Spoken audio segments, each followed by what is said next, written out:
Welcome to Sweet Life Beat Life. We hope this video helps. You begin by confirming the exact digits you have and the likely country. Once done, check the number for a leading plus or a trunk 0. That signals international versus national format.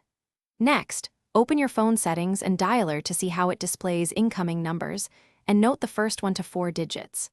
Then, use a search field or mapping tool to enter the prefix. This immediate mapping narrows candidates fast, so you can focus on precise code matching.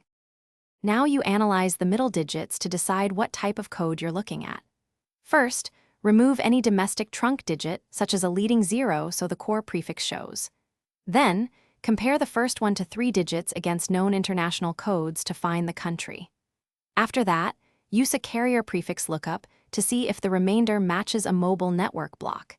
This matters because some countries assign specific ranges to mobile operators, and knowing the operator often can finish by normalizing the number into E164 format, a plus sign, the country code, then the subscriber number. Make a short test call or send an SMS to confirm it routes correctly and matches the claimed operator.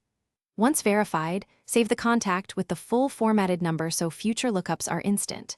If things fail, check for omitted trunk digits, number portability, or mask numbers, and, if necessary, contact the carrier for definitive confirmation. Thanks for watching. Consider subscribing if we helped you.